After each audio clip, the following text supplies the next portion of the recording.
Salut à tous, c'est une vidéo spécialement consacrée au match de la remontada qui avait lieu entre le Barça et le Paris Saint-Germain et qui s'était soldé sous le score de 6 buts à 1. C'est un match qu'on n'oubliera certainement jamais par rapport à son scénario complètement dingue et c'est une rencontre qui a selon moi changé carrément le football.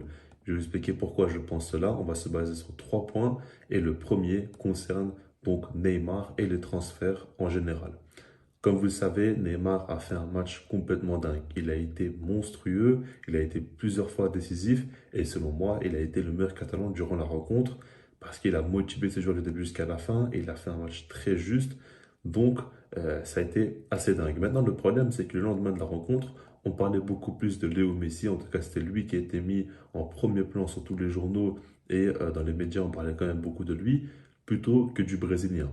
Et je pense que c'est à ce moment-là que Neymar s'est vraiment rendu compte que peu importe ce qu'il fait au Barça, ce sera toujours Messi qui sera mis en avant. Ça l'a un petit peu dérangé. Il y a une question d'argent aussi par rapport au salaire proposé par le Paris Saint-Germain. Mais du coup, il a quitté Barcelone pour rejoindre le PSG. Il est parti là-bas. Ça a été un transfert complètement fou. Pour rappel, 222 millions d'euros, ce qui équivalait donc à sa clause libératoire. Et c'est devenu donc le plus grand transfert de l'histoire du football. C'est toujours d'actualité. Et ce qu'il faut se dire, c'est qu'avant Neymar, le plus gros transfert, c'était Pogba pour 105 millions d'euros. Imaginez-vous la différence. Là, on double clairement le montant et ça paraissait irréel. On n'arrivait pas trop à y croire. Ça a été assez dingue.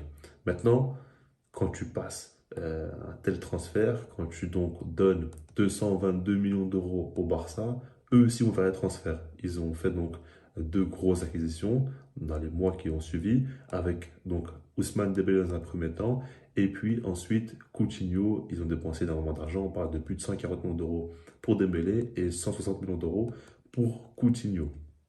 S'en est suivi quand même encore d'autres transferts. Le PSG notamment a fait donc venir Mbappé pour 180 millions d'euros.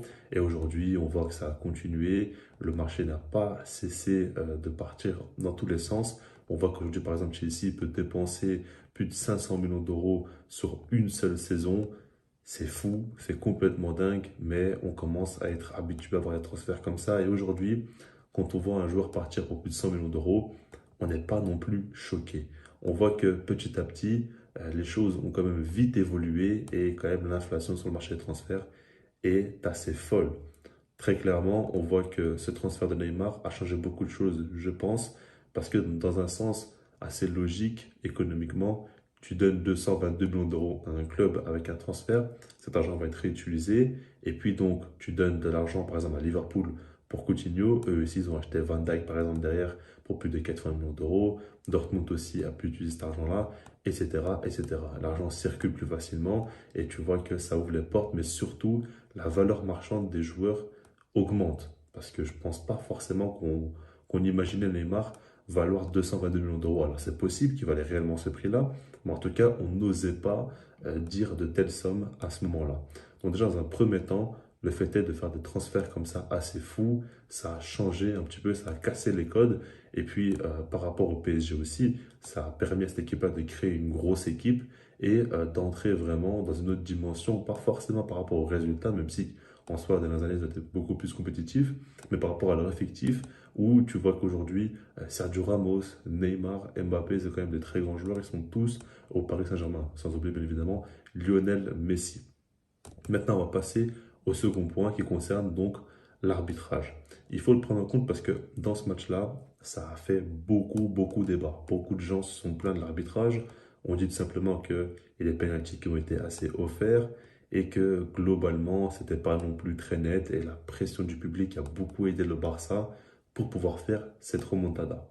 Ce qu'il faut prendre en compte, c'est qu'avant cette rencontre, il y a déjà eu beaucoup de problèmes. C'est quand même assez connu dans le football, des erreurs d'arbitrage. Et on a vu ça notamment avec le Real Madrid, on a vu ça avec Barça, Chelsea, des rencontres comme ça qui ont fait beaucoup de bruit. Et les supporters en général n'étaient pas contents que dans des matchs avec autant d'enjeux, il puisse y avoir des scandales d'arbitrage.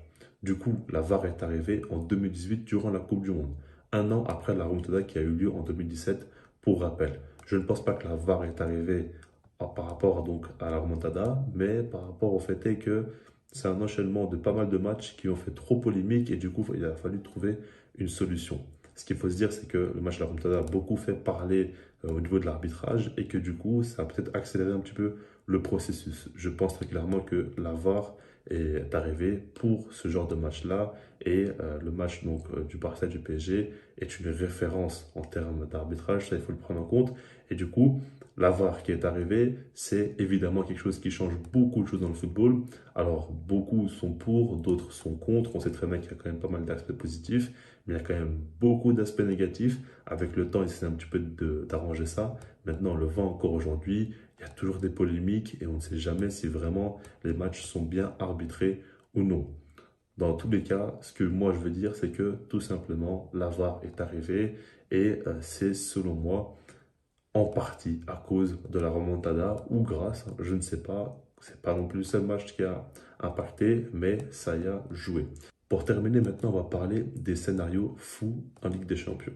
Alors, je pars du principe où dans la vie, quand tu vas accomplir de grandes choses, tu aimes bien t'inspirer de gens qui ont réussi. C'est pour ça qu'on aime bien regarder, par exemple, des interviews, des gens expliquer comment ils ont fait pour arriver jusqu'à la réussite et gagner de l'argent, etc. Ou par exemple, on aime bien voir des histoires où des gens démarrent de rien du tout et finissent par réussir, soit dans le sport ou même professionnellement parlant, au niveau de l'argent, etc. Pas mal d'aspects qu'on peut évoquer. On aime bien à chaque fois s'appuyer sur un cas et se dire que c'est possible pour pouvoir y arriver. Le truc par rapport à la remontada, c'est que ça n'était jamais arrivé. Aucun club n'avait remonté un score de 4 buts à 0. Le Barça a tout de même réussi à le faire et ce match-là a fait quand même pas mal de folie, ça a choqué beaucoup de gens et le terme remontada est maintenant désormais beaucoup plus utilisé. J'ai limite l'impression que lors de chaque édition de Ligue des Champions, on a droit à notre remontada, à des matchs complètement fous auxquels on ne s'y attendait pas. On a vu même le Barça en a subi les conséquences avec l'AS Rome dans un premier temps. On a vu ensuite Liverpool, deux matchs comme ça où on ne s'attendait pas forcément à un retour, mais ça a été le cas. Le PSG a encore subi après le match face au Barça, notamment avec Manchester United et plus récemment avec le Real Madrid. C'est des matchs comme ça qui sont limite inimaginables, quand on se dit que c'est des scénarios complètement fous, mais ça arrive de plus en plus et ça a changé pas mal de choses. Je pense qu'aujourd'hui, il y a un aspect psychologique à prendre en compte parce que désormais, quand une équipe perd 2-0 ou 3-0 au match aller, ils se disent très clairement que s'ils arrivent à mettre la pression, à marquer assez tôt, c'est possible de faire tourner la tête de l'équipe adverse. Et quand on sait tout ce qui s'est passé, c'est vrai que tu peux facilement te poser des questions quand tu es sur le terrain. Tu te dis que voilà, tu as déjà vu plein de matchs où il y a eu des remontadas. Là, tu es peut-être dans la situation où tu subis, où tu peux te faire remonter et tu peux perdre le contrôle plus facilement. Donc voilà, pour résumer, ce match entre le Barça et le PSG a changé pas mal de choses en termes donc, de transfert. Je pense que ça a débloqué pas mal de transferts parce que Neymar est parti, entre autres, par rapport à ce match-là de la remontada. Ça, il faut le prendre en compte, ce n'est pas la seule raison, mais ça en fait partie. Il y a aussi la VAR qui est intervenue, en partie par rapport à ce match. Et pour terminer, des scénarios complètement fous qui ont beaucoup plus vu le jour après cette rencontre. Je laisse là-dessus et puis moi je vous dis peace.